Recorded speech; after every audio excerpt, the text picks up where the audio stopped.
Саламатсыздар ма, құрметті ұстаздар? Мен Астана қаласындағы физика-математика бағытындағы Назарбаев зияткерлік мектебінің химия пәнінің мұғалімі Оралбаева Қарлығаш Абдулхаировна бүгін сіздерге онлайн семинарды бастағалы отырмын. Бүгінгі семинардың тақырыбы химия пәнінен өткізілетін практикалық жұмыстарды қалыптастырушы бағалау әдістері болып табылады. Яғни бұл практикалық жұмыстар 11-ші сынып оқушыларына арналған. Семинардың жалпы бүгінгі семинарды өткізудегі басты мақсат семинар тыңдаушыларына 11-ші сыныпта химия пәнінен өткізілетін практикалық жұмыстарды қалыптастырушы бағалау әдістерімен таныстыру болып табылады. Енді жұмыс кезеңдері. Химия оқу бағдарламасының ерекшелігі мен оқыту мақсатын қарастырамыз.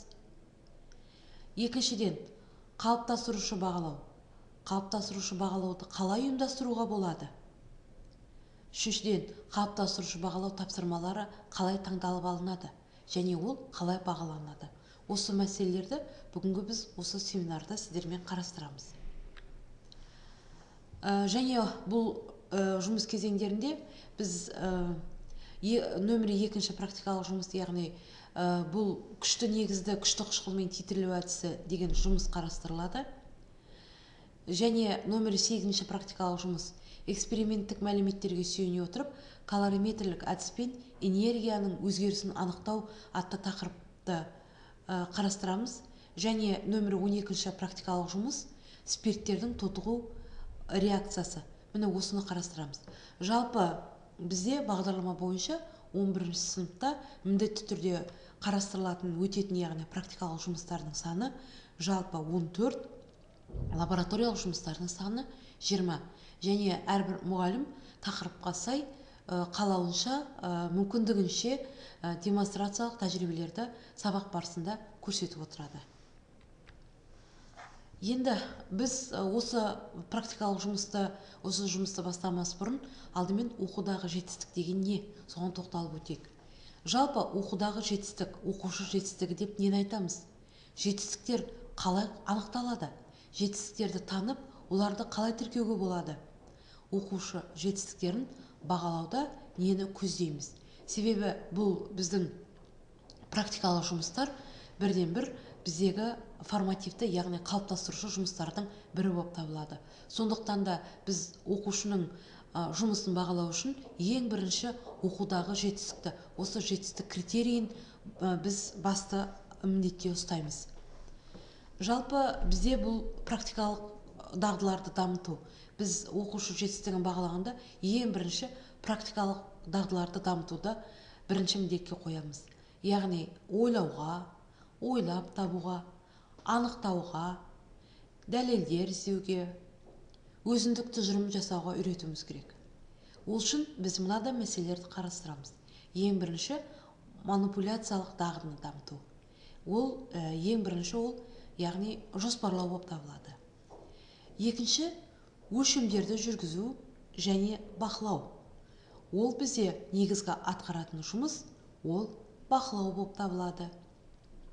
Үшіншіден, бақылау нәтижесінің жазбасы, яғни ол бізде оқушымен бірге тәжірибе жүргізу болып табылады. Келесі, алынған мәліметтерге анализ жасау, яғни қорытынды жасау. Ол бізде бағалау болып табылады.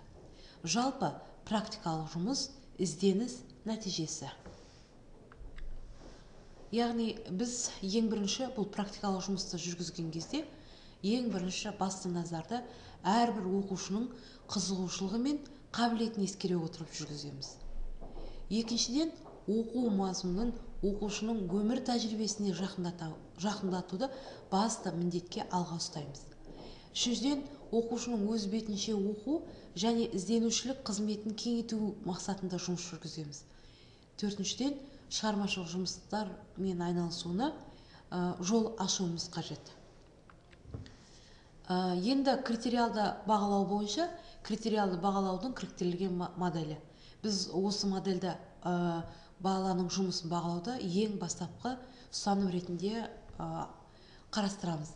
яғни әрбір сынып оқушыны үшін оқу бағдарламасының мазмұны негізінде бағалаудың әртүрлі тәсілдері мен үлгілерін енгіземіз.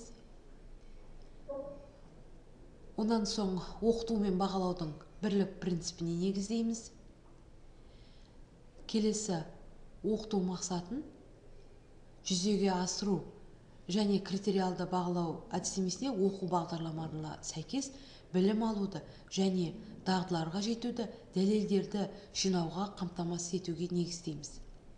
Және оқыту бағалаудың бірлік принципіне негізделгенін қарастырамыз. Төртіншіден, оқушының үлгерімі және оның прогресін қамтамасыз етуде бір тұтас жолдарды қалыптастыруға бағыттаймыз. Қалыптастырушы бағалау. Мұғалім мен оқушының оқу үдерісіне түзетулер жасауына мүмкіндік беретін және білім берудің бір бөлігі болып табылатын және түрлі формада орындалатын ауызша сұрақ, жазба жұмысы, практикалық жұмыстар оқыту бағдарламаларында оқу мақсаттарына сәйкес келетін ағымдағы бағалау болып табылады. Оқу мақсаты оқыту курсы барысында пәндердің оқу бағдарламасына сәйкес білімнен, дағдыдан, түсінуден, бейімділіктен күтілетін нәтижелерді тұжырымдау арқылы пайымдау әдісі болып табылады. Келесі, бұл бағалау жетістік критериялары арқылы анықталып отырады. Жетістік критерийі оқушы мен мұғалімнің оқу мақсаттарына жетуін анықтайтын, айқындайтын дәлел қалыптастырушы бағалау бойынша орындалады. Жетістік критерийі бұл мұғалімге өзінің шығармашылықпен талдау жасауына және шешім қабылдауына үлкен көмек көрсете алады. Практикалық жұмысты бағалауда біз мынадай дағдыларды қолданамыз. Ең бастысы білу және түсіну. Келесі білімін қолдану. Үшіншіден сыни ойлау. Төртіншіден коммуникациялау. Және бұл жерде біз топпен жұмыс жасау машығында қарастырамыз. Топпен жұмыс жасау білігін де қарастырып отырамыз. Және өзі жеке жұмыс жасағанда жеке жасау жұмыс білігі де қарастырылады. Және әрбір оқушының осы жұмысты орындай отырып шығармашылық ойлауына, шығармашылықпен жұмыс жасауына біз мүмкіндік орнатуымыз керек. Және жағдай жасап, оған уақыт беруіміз керек. Және ең бастысы осы практикалық жұмыстарды жасай отырып, бала өз жұмысына анализ жасау керек, синтез жасау керек және өз жұмысын бағалай білу керек. Сондықтан әрбір жұмысты орындап отырған кезде, орындау барысында баламен біз кері қарым-қатынас, яғни рефлексия жүргізіп отырамыз. Енді әрбір оқыту мақсатындағы, алдымен біз бұл практикалық жұмысты жүргізбес бұрын, әрбір оқыту мақсатына сәйкес тапсырмасын айқындап аламыз. Ең бірінші ол сабақ жоспарынан басталады. Сабақ жоспарына біз жасамас бұрын, ең бірінші оқу жоспарына тоқталамыз. Әрбір оқу жоспарындағы, яғни сабақ жоспарын құрған кезде, біз әрбір оқу жоспарындағы оқыту мақсатын егертуіміз қажет. Ол үшін біз бағалау және жетістік критерий бойынша соны басшылыққа алып отырамыз да, ол бойынша біз әрбір оқыту мақсатын бағалаймыз. Қалыптастырушы бағалауға арналған тапсырмаларды құрастыру алгоритмін қарастырып кетейік. Ең бірінші, сабақтың тақырыбына сай мақсатты анықтап алуымыз керек. Яғни сабақтың мақсатына ол таңдалып алынған мақсат болсын, ол бағаланатын, бағаланбайтын мақсат болса да, біз барлық оқу бағдарламасындағы оқыту мақсатын қарастыруымыз қажет. Оқыту мақсатына жетуде бағалауға мүмкіндік беретін тапсырмаларды таңдап алуымыз керек. Яғни бірінші оқу мақсаты, екінші оқу мақсат, барлық оқу мақсаттарын қарастырып шығамыз. Содан кейін тапсырмаларды орындау кезеңдерін оқыту мақсатына, яғни сәйкестендіреміз. Одан кейін оқыту дағдыларын қарастырамыз. Осы жерде біз сәйкес критерийлерді белгілеп алып отырамыз, және барлық уақытта біз шешім қабылдап, оны қарастырып, оның әр жақтан талдау жасап отырамыз, әр жұмыстың барысына. Енді біз мына ұзақ мерзімді жоспар бойынша 11 сыныпта бізде жаңа айтып кеттік, 14 практикалық жұмыс бар деп.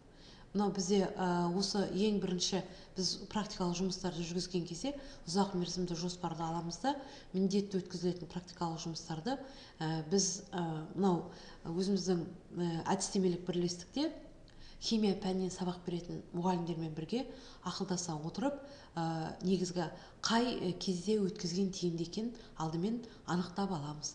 Содан кейін барып біз мынау лаборанттармен келісе отырып, бізде барлық өткізуге мүмкіндік болатын реактивтерді таңдап аламыз.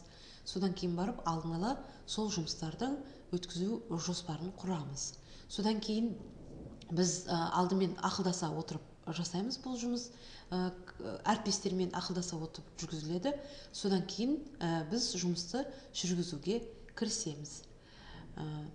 Енді бұл жердегі жаңа 14 практикалық жұмыс тек қана бір ғана 90-да өткізілмейді.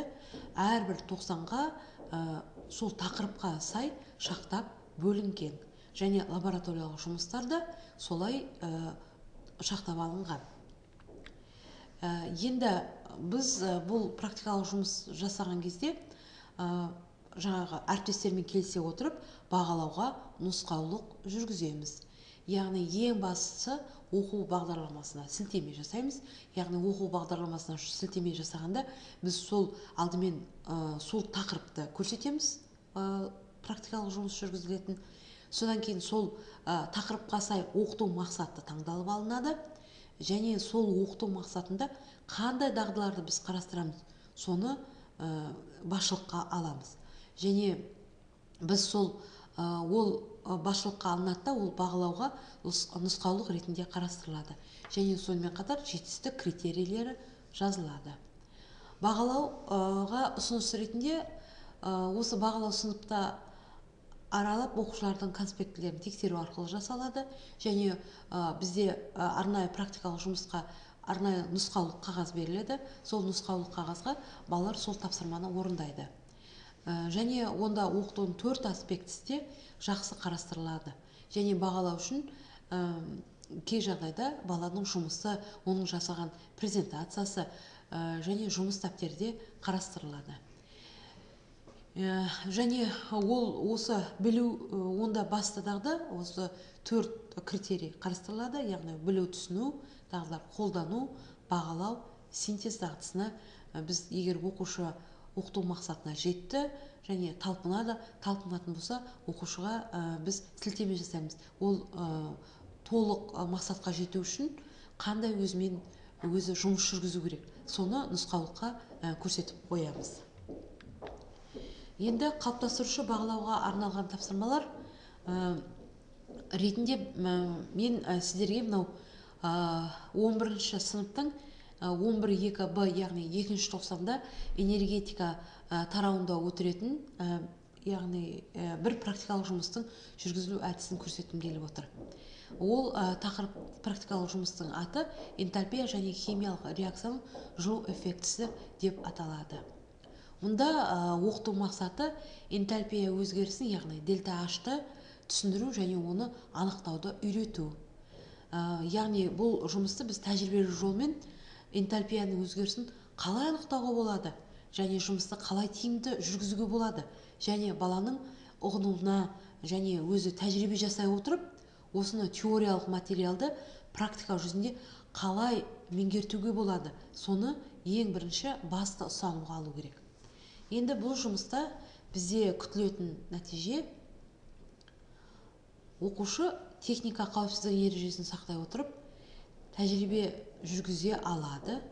Екіншіден, оқушы тәжірибе барысында алынған деректер негізінде жазбаша түрде қорытынды жасай алады және тәжірибелік әдіске сипаттама бере алады. Енді бұл жердегі бағаланушы дағдылар қолдану және анализ болып табылады. Оқушы оқыту мақсатына жетеді, егер оқушы тәжірибелік жолмен энтальпия өзгерісін анықтай білу керек. Қауіпсіздік ережесін сақтай отырып, тәжірибені жүргізіп, жұмысқа қажетті есептеуді сауатты жүргізе беру керек. Яғни, бұл жерде энтальпия өзгерісіне байланысты формуланы дұрыс қолдана білу керек және сандық есептеулерді дұрыс жүргізе білу керек. Бұл практикалық жұмыста, яғни эксперименттік мәліметтерге сүйене отырып, калориметрлік әдіспен энергияның өзгерісін анықтауымыз керек. Бұл жерде бізге жұмысқа қажетті құрал жабдықтарды атап өтетін болсақ, бұл жерде біз термометр қажет және калориметр керек. Сосын бізге магнит, енді магнитная мешалка дейді, магнит араластырғыш керек. Сосын тұрақты тоқ көз керек. Және бізге бұл жерде 3 моляр натрий гидроксидінің ерітіндісі қажет жұмыс жүргізуге реактивтерден, және 3 моляр тұз қышқылының ерітіндісі қажет. Егер біз бұл ерітінділерді өте аз, яғни 0,1, 0,05 молярлы ерітіндіні пайдаланатын болсақ бұл жұмыста, онда біз нақты нәтижеге жете алмаймыз. Онда біз термометр арқылы температураның өзгерісін нақты анықтай алмаймыз. Себебі бұл жерде бейтараптану реакциясы жүреді. Осы бейтараптану реакциясы барысында энергияның, яғни өзгерісі байқалады. Оны біз термометрдегі градустың өзгерісі арқылы байқауымызға болады. Сондықтан жалпы егер концентрациясы жоғары көбірек етіп жүргізсек, біз нақты нәтижеге жетуімізге болады деп айта кеткім келіп отыр. Енді және бұл жерде тәжірибе жүргізген кезде бізге жұмысқа 50 миллилитрік 100 миллилитрік стакан қажет болды, ал біз бұл ерітіндіні 50 миллилитрік сілті ерітіндісімен натрий гидроксидін және 50 миллилитрік тұз қышқылы ерітіндісімен жүргіздік. Ол үшін біз алдымен калориметр приборын дайындап алдық. Сосын біз ол аузын бекітіп, алдымен приборды оқушыға қалай жұмыс жүргізу екенін қысқаша өзіміз айтып өтеміз. Содан кейін нұсқау қағазын оқушының қолына таратып береміз. Содан кейін алдымен 2 стаканға жеке-жеке 50 миллилитрден натрий гидроксидінің ерітіндісін және тұз қышқылы ерітіндісін құямыз. Одан кейін біз термометр арқылы екеуінің де ағылшынша айтқанда initial дейді ғой, бастапқы температурасын өлшеп аламыз. Сонда ол екеуінің де бастапқы температурасы бөлме температурасына сай 23 градус Цельсий температураны көрсетті. Содан кейін біз аламызда 2 ерітіндінің де калориметрдің ішіне құямыз. Калориметрдің ішіне құямыз. Сол кезде біз бірден магнитті араластырғышты бір түйірін саламыз.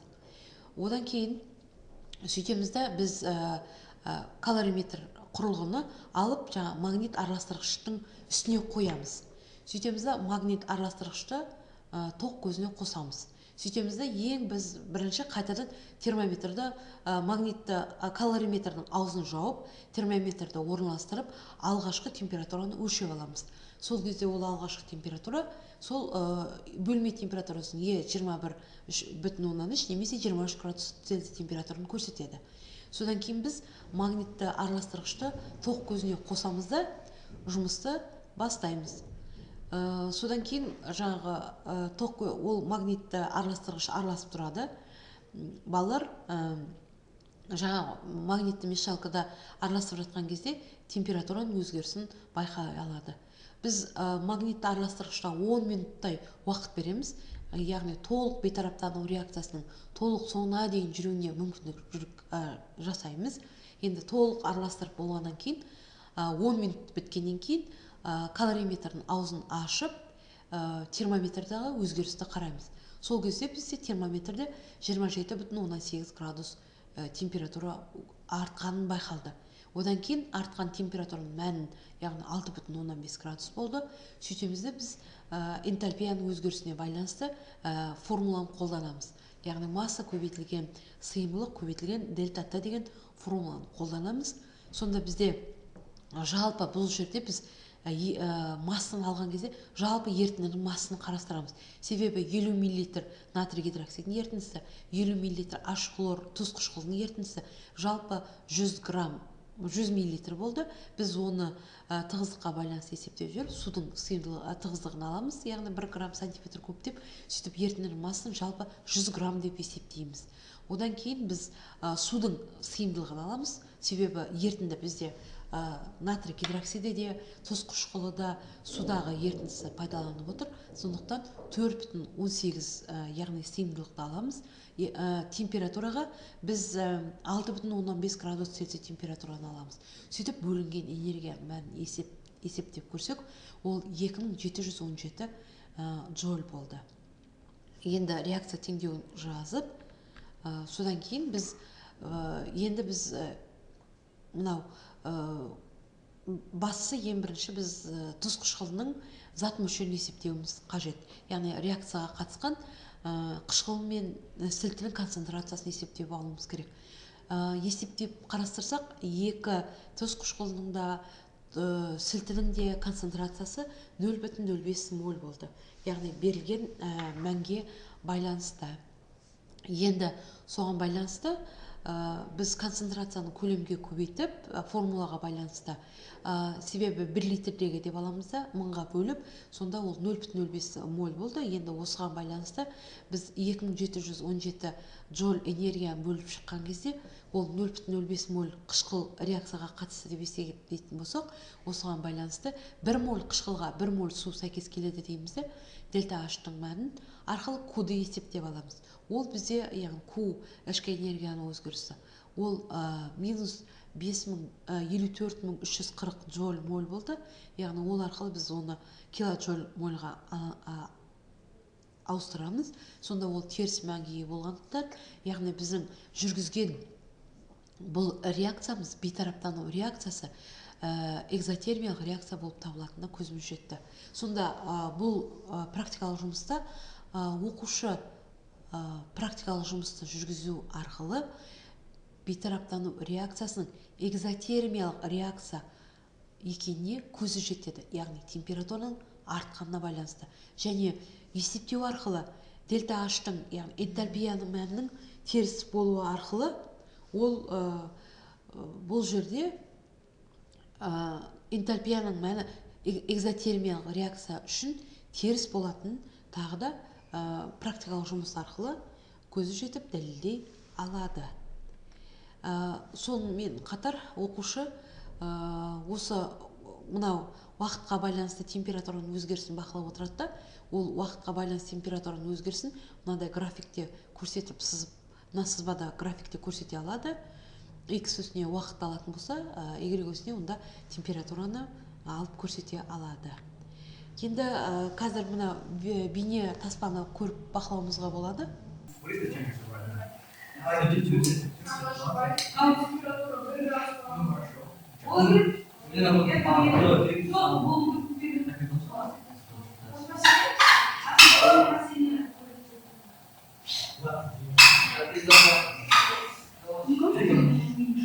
Азнаша бермейді, ол температура өзгеріп.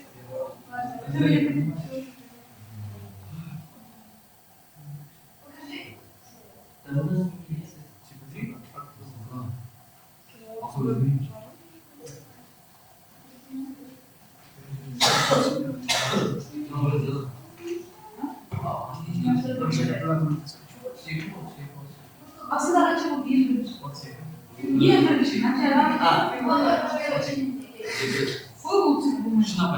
Бөлме температурасы сол температурасы.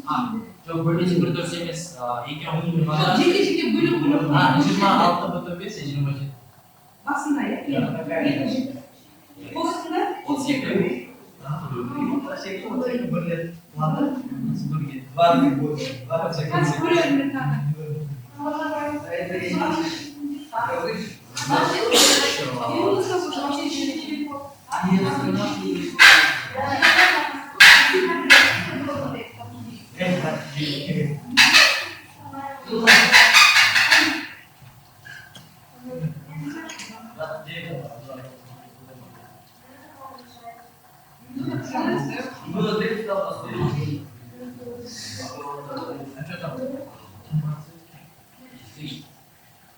вода уже есть, но они...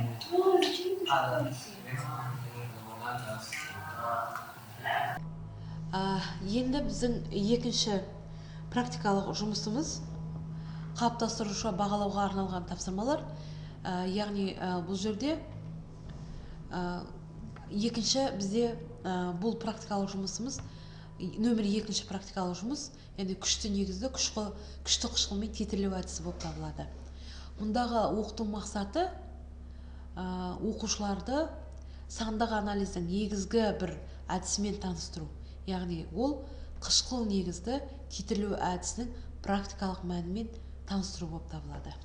Мұнда біздегі басты күтілетін нәтиже оқушы техника қауіпсіздігінің ережесін сақтай отырып тәжірибе жүргізе алу керек. Екіншіден, оқушы тәжірибе барысында алынған деректер негізінде жазбаша түрінде қорытынды жасап, тәжірибелік әдіске сипаттама бере алу керек. Және бұндағы жетістік критерийі бағаланушы дағдылар қолдану және анализ жасау, топпен жұмыс жүргізу болып табылады. Оқушы оқу мақсатына қай кезде жете алады?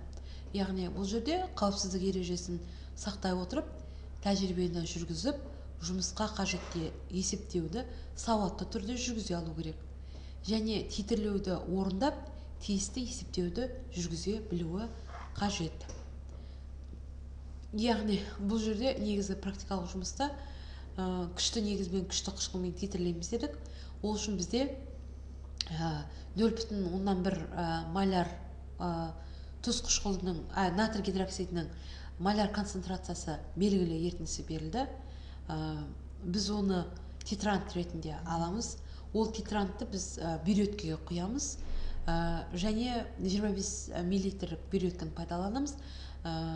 Және титрантқа біздің бұл жұмыстағы басты мақсат тұз қышқылының белгісіз концентрациясын анықтауымыз қажет болды. Енді бұл жұмысты жүргізуге бізге мынадай құрал жабдықтар қажет болды.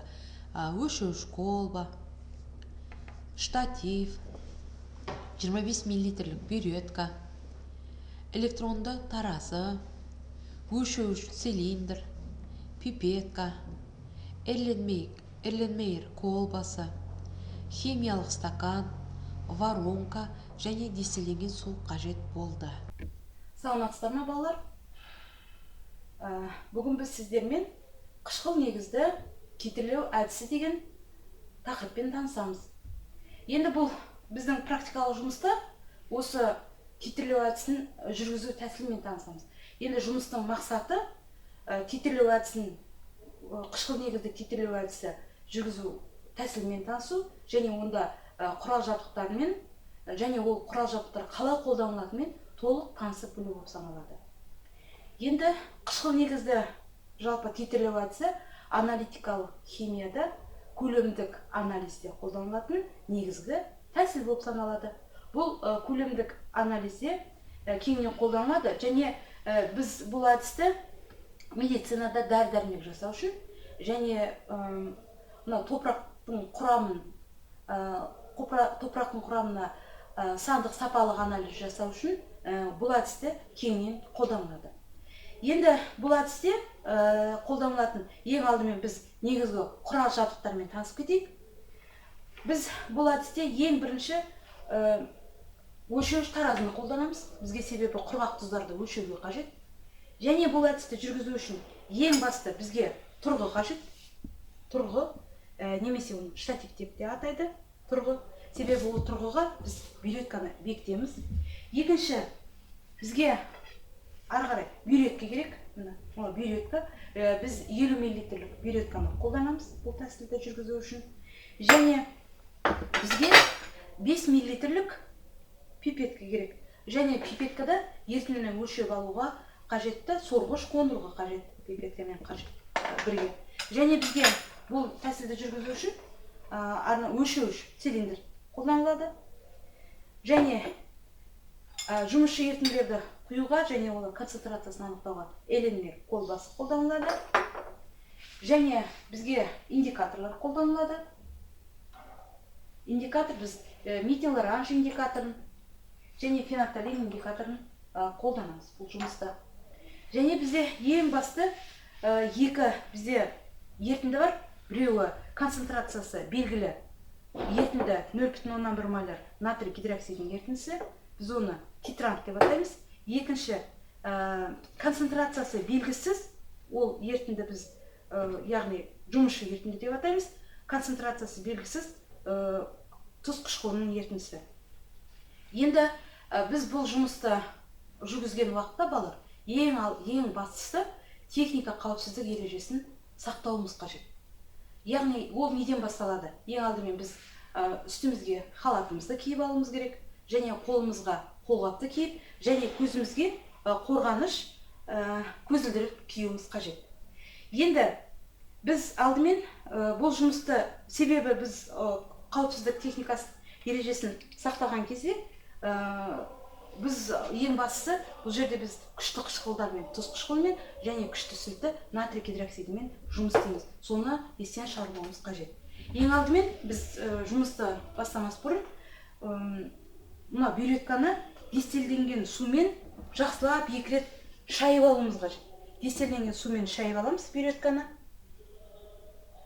2 қайтара шайып алғаннан кейін біз титрантты осы бүйреткаға құямыз.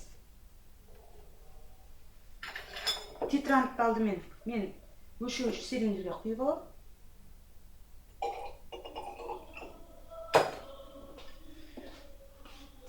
Титрантты бүйреткаға құйған кезде мынау бүйреткадағы өлшем көзге тура келуін қадағалау қажет. Менискеге жеткізіп құямыз. 50 мл қолға құйып алдық. Енді құйып болғаннан кейін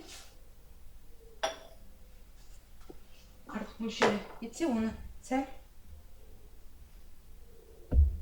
жіберіп аламыз тазалап. Енді екінші біз мынау элемент қолбасына 5 мл тұз қышқылы ерітіндісін жұмысшы ерітіндіні өлшеп аламыз.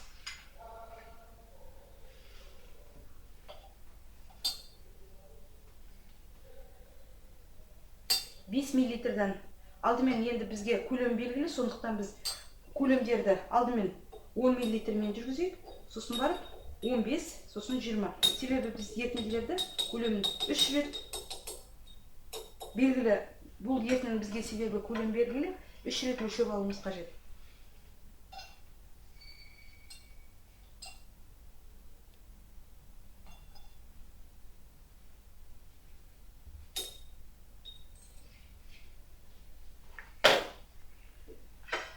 Енді бұл концентрациясы белгісіз тұз қышқылы ерітіндісіне мен 3 тамшы фенолфталин ерітіндісін тамызамын, индикатор.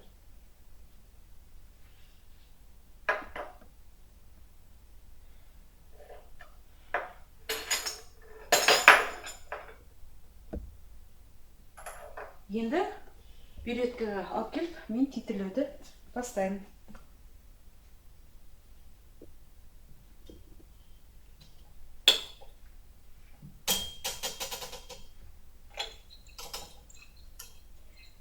Міне, ерітіндінің түсі байқап жатқан шығарсыздар. Міне, таңқурай түске боялып жатыр. Толық эквиваленттік нүктеден, міне ең соңғы тамшыны жіберіп келіп, толық ол таңқурай түске боялады. Яғни бұл жерде күшті қышқыл, тұз қышқылы мен натрий гидроксидінің арасында бейтараптану реакциясы жүреді. Міне нәтижесінде натрий хлориді, тұз және су пайда болды.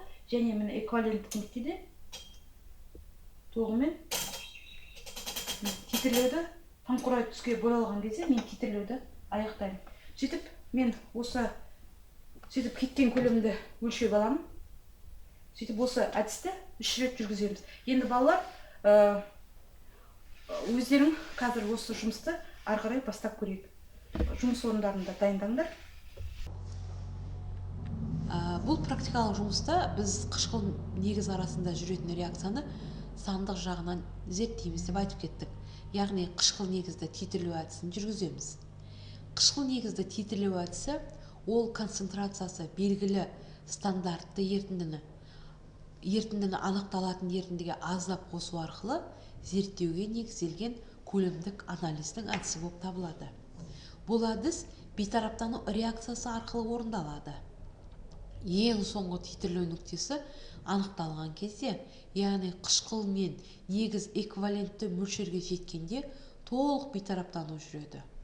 Бұл әдісте қышқыл негізді индикаторлар қолданылады. Егер біз қышқылды сілті ерітіндісімен титрлейтін болсақ, онда қандай индикатор қолданатын едік? Әрине, біз бұл жерде фенофталин индикаторын қолданамыз. Егер ерітіндіде сілтінің мөлшері жойылатын болса, индикатордың да түсі жойылып кетеді. Егер біз осы титрлеу әдісінде, егер біз титрлеуді керісінше жүргізетін болсақ, егер бізде натрий гидроксидінің концентрациясы белгісіз, ал қышқылдың концентрациясы белгілі болса, онда біз бұл титрлеуді біз бұлдай әдісте индикатор ретінде фенофталин ерітіндісін емес, онда біз индикатор ретінде метил оранжды аламыз. Себебі бұл метил оранжды алған кезде біз титрлеу қисығын графикте жақсы нақты анықтай аламыз. Және эквиваленттік нүктені де дұрыс анықтай алуымызға мүмкіндік туады.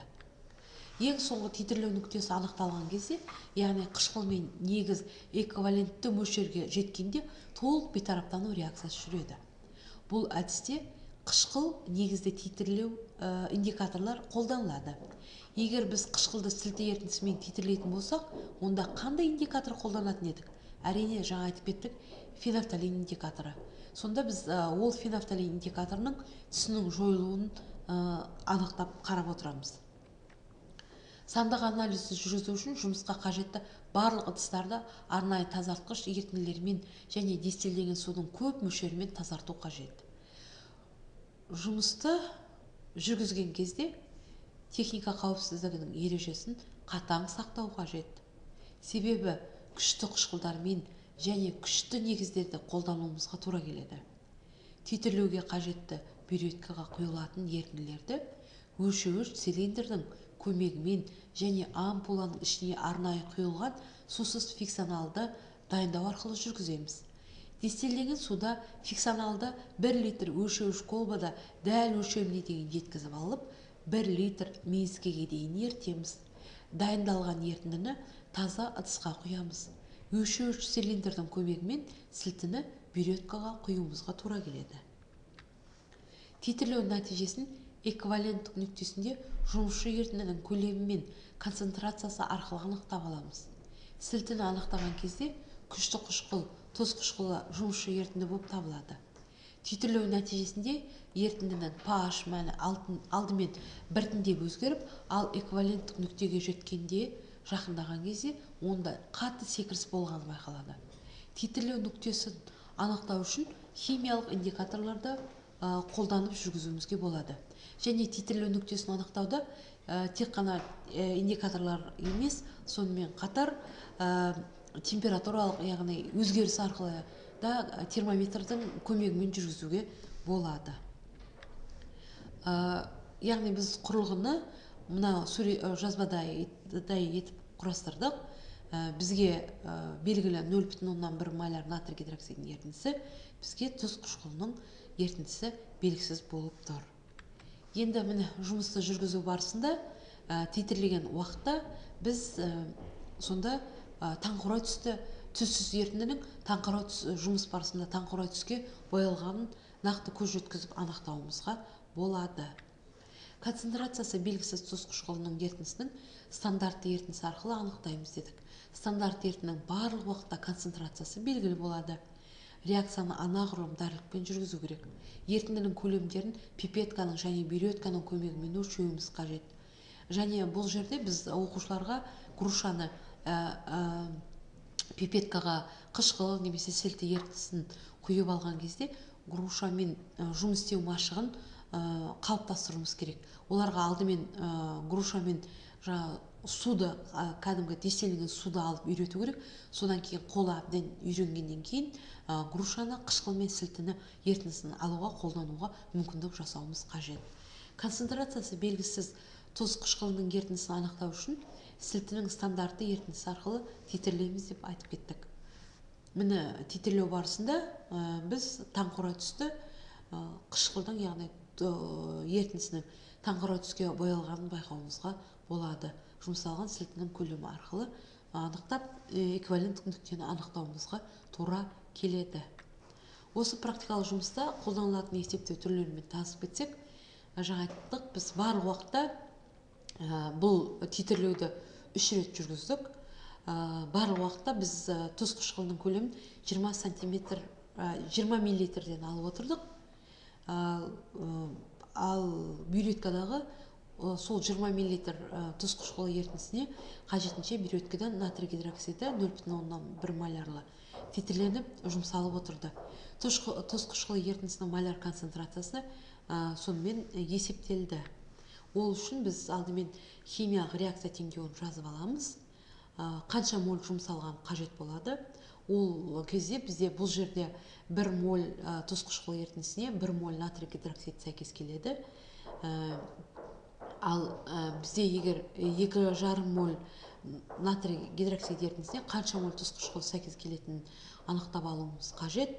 Егер 1 моль натрий гидроксид бейтараптану үшін 1 моль тұз қышқылы жұмсалатын болса, онда 2,5 моль натрий гидроксиді ерітіндісіне бейтараптау үшін 2,5 моль тұз қышқылы жұмсалатын анықталды. Енді есептеуді былай жүргіземіз. Стандартты есептеудегі ақпаратты қолдана отырып, колбаның ішінде натрий гидроксидінің моль саны есептеп аламыз. Натрий гидроксидінің моль саны концентрацияның, яғни көлемге қатынасына тең болады да, сонда ол натрий гидроксидінің моль саны 2,5 моль екені анықталды. Енді сандық есептеулерді мына формулаларды қолданып жүргізуге болады. Біз тұз қышқылының массасын есептеп алуымызға болады. Ол үшін натрий гидроксидінің моляр концентрациясын натрий гидроксидінің көлеміне көбейтеміз, және тұз қышқылының моляр концентрациясын пайдаланамыз.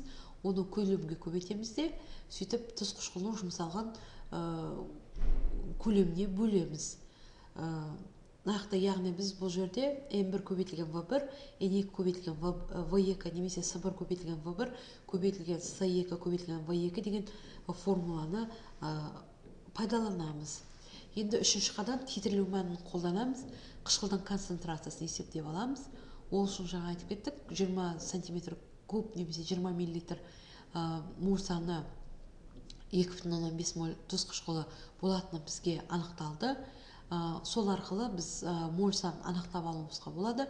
Сонда қышқылдың концентрациясы 0,10 мыңнан 125 моль дециметр кубқа тең екені анықталды. Сол арқылы біз мынандай сызба графигін жүргізіп, натрий гидроксидінің жұмсалған көлем арқылы анықтай аламыз. Сонда фенофталинде, метил оранжда егер біз индикаторларын ауыстырған жағдайда мынадай қисық сызатын сызбадан көруімізге болады. Қалыптастырушы бағалауға арналған тапсырмаларда мен сіздерге келесі мынау 3-ші тоқсанда өтілетін спирттер тақырыбында бізде мынадай практикалық жұмыс бар. Яғни бұл спирттердің тотығу реакциясы. Ол бізде 12-ші практикалық жұмыс болып табылады. Мұнда бізде қарастырылатын жалпы оқу мақсаты спирттердің тотығу реакциясын түсіну және өнімдерді атай алу керек. Яғни бұндағы күтілетін нәтиже оқушы техника қауіпсіздігінің ережесін сақтай отырып тәжірибе жүргізе алады. Оқушы тәжірибе барысында алынған деректерге негізінде жазбаша түрде қорытынды жасай алады, тәжірибелік әдіске сипаттама бере алады. Енді бұл жерде бағаланушы дағдылар жалпы қолдану және анализ жасау және топпен жұмыс жүргізу болып табылады. Оқушы оқыту мақсатына жетеді, егер оқушы қауіпсіздік ережесін сақтай отырып, тәжірибені жүргізе отырып, жұмысқа қажетті есептеуді сауатты жүргізе алса, және спирттің тотығу өнімін дұрыс анықтап, кестені дұрыс толтыра алса, және тапсырма практикалық жұмыс барысында ол спирттердің тотығу енді практикалық жұмыс барысында біз мынадай реактивтерді қолданамыз. Бізге бұл жерде пробиркалар қажет және пипеткалар қажет. Сонымен қатар бізге метил спирті керек ерітінділерден, және изобутил спирті керек, изопропил спирті керек. Содан кейін бізге күшті тотықтырғыштар керек. Тотықтырғыштар ретінде біз калий перманганатын, калий дихроматын қолданамыз. Сонымен қатар бізге күшті қышқыл, бұл калий перманганатын, калий дихроматын біз күшті қышқыл, күкірт қышқылы қатысында жүргіземіз. Сондықтан концентрленген күкірт қышқылы бізге бұл реакцияны жүргізуге қажетті катализатор болып табылады.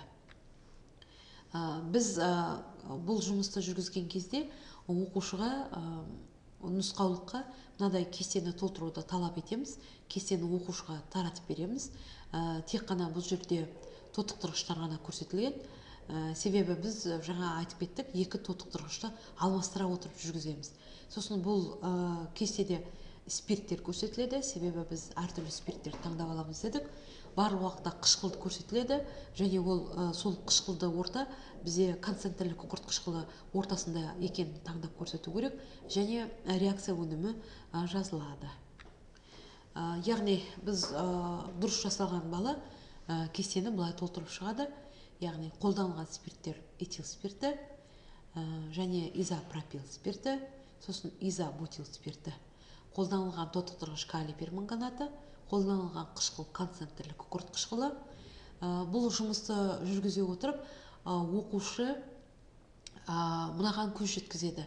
Яғни біріншіден этил спирті біріншілік спирт екен, яғни ағылшынша айтқанда primary спирт деп атаймыз. Біріншілік спирт тотыққанда тотығу өнімі ол альдегид екеніне көз жетеді. Және ары қарай альдегидті тағы да тотықтырып карбон қышқылын алуымызға болатынына ол нақты көз жетеді, тәжірибе жұмыс жасай отырып. Екіншіден, бізде изопропил спирті ол екіншілік спирт. Екіншілік спирт тотыққан уақытта тотығу өнімі кетон екеніне, пропанон диметил кетон екеніне көз жетеді. Ары қарай оның диметил кетон пропанонның тотықпайтынына көз жетеді. Және изобутил спирті үшіншілік спирт, ол тотығуға тұрақты, онда ештеме түзілмейтініне бұл жұмыста жүргізе отырып нақты көзі жеткізуге болады, жетеді. Яғни және бұл жұмыста оқушының есте сақтауына жағдай жасау үшін мына суретті жазбада қоюымызға, көрсетуімізге болады. Және мұнда егер өте жақсы оқитын оқушы үшін біз реакция теңдеуін толық беруімізге болады. Және біз бұл жерде толық тотығу-тотықсыздану реакциясына және жартылай иондық теңдеу арқылы да көрсетуімізге болады. Енді бұл әрбір мұғалімнің өзінің мүмкіндігіне, шеберлігіне байланысты болып отыр. Бұл жерде біз оқушыға реакция теңдеу жаңа айттық, өте белсенді, мықты оқушыға біз реакция теңдеуін өзіне теңестіріп, тотығу дәрежесі өзі анықтап, иондардың қайсы тотықтырғыш, қайсы тотықсыздандырғыш екенін анықтап, және соны ол калий перманганатының түсімен салыстырып, иондық алдымен электронды баланс арқылы жазады, және жартылай иондық теңдеу арқылы жазуға мүмкіндік береміз. Мына айтып кеттік, жаңа екіншілік спирттің тотығу өнімі пропанон екеніне, ацетон екеніне көз жетті.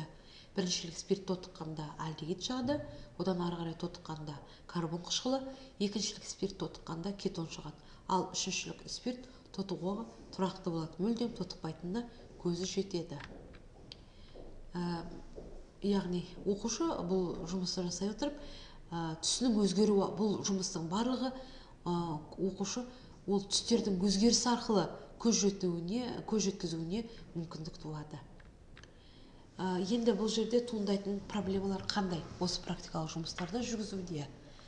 Оқушылардың білімін бағалаған кезде мұғалімнің жалпы критерий бойынша әрбір оқушының білім деңгейін емес, тек сыныптың орта деңгейін бойынша бағалауына кей жағдайда сондай байқалып отырады, осындай мәселелер. Келесі оқушы ата-анаға, педагогтарға түсінікті жоспарлаған нәтиже бойынша оқушының оқудағы жетістігін бағалайтын критерийлерді нақты анықтай алмауы. Яғни бұл жерде критерий жасаған уақытта ол оқушының түсінуіне де нақты, өте жеңіл, түсінікті болу керек. Ата-анаға да, оқушыға да түсінікті болу керек. Міне осы жерде кейде бізде ұстаздар арасында критерийлерді жасағанда кішкене қиындық туып отырады. Және оқудағы жетістікті бағалауда субъективизмнің әлде болса қалып болуы. Және оқушыға қойылатын баға білімнің кейбір элементтерін терең меңгергені жайлы нақты жағдайда көрсетпейтіндігі байқалып отырады. Осыған байланысты әрбір оқушының жеке даму траекториясының анықталмауы байқалады. Оқыту процесінде оқушы мен мұғалім арасында тығыз байланыстың болмауы, соның нәтижесінде оқушының білімге деген ынтасының нашарлауы байқалып отырады. Кездесетін қиындықтар критерий көрсеткіштерін дұрыстап жаңа айтып кеттік, анықталмауы, дағдылардың қалыптаспауы, мұғалімдердің әлде болса ескі көзқараста болуы, оқу үдерісіне ата-ананың толық қамтылмауы, мұғалімдердің жаңа бағалау жүйесіне дайындығының нашар болуы және мұғалімнің өз тарапынан әлде түсінбеушіліктің болуы осы практикалық жұмыста менің ойымша кездесетін қиындықтар тудыруы мүмкін. Енді оны қандай жолдармен шешуге болады? Ол үшін біз креативті сыни тұрғыдан ойлауымызды дамытуымыз керек. Эксперимент жасау, бақылау, зерттеу жүргізу, яғни жобалар жасауға үлкен мүмкіндік беруіміз керек. Пән аралық байланысты нығайтуымыз керек. Ойлауға, ойлап табуға, анықтауға, дәлелдер іздеуге, өзіндік тұжырым жасауға үйретуіміз қажет. Мысалы, пән аралық байланысты нығайтуымыз керек дегенге мен мынаны тоқталып кеткім келіп отыр. Мысалы, 11 сыныпта 4-ші тоқсанның басында біз металдарды алу әдісінде электролизға арналған практикалық жұмысты жүргізуімізге болады. Осы практикалық жұмысты біз жүргізген уақытта, егер біз практикалық жұмысты жүргізген кезде, осы практикалық жұмысты физика пәнінің мұғалімімен жүргізсек, және сабақты жоспарлағанда физика пәнінің мұғалімімен бірге жоспарлап, сол жұмысты физика пәнінің мұғалімімен бірге жүргізсек, әрі пәнаралық байланыс, әрі сабақты жаңа электролиз әдісін пәнаралық байланысын нығайтуымызға әбден мүмкін болуға көрсеткіші болып табылады. Оқушының оқудағы жетістігін бағалауда критериалды бағалау жүйесін қолданып отыратын болсақ, және әрбір ол критериалды бағалау жүйесін сабақ жоспарын жасаған кезде бірге қолданып, және сабақ барысында әрбір сабақта дұрыс жүргізуімізге қолданып отырсақ, жаңағы кездесетін қиындықтарды әбден шешуге мүмкіндік туады. Құрметті ұстаздар, әріптестер, зейін қойып тыңдағандарыңызға үлкен көп сіздерге рахметімді айтқым келіп отыр. Енді осы практикалық жұмыстарды егер қажет болса, өздеріңіздің іс тәжірибелеріңізге қолдануларыңызға болады. Назар қойып тыңдағандарыңызға үлкен рахмет. Келесі кездескенше қош сау болыңыздар.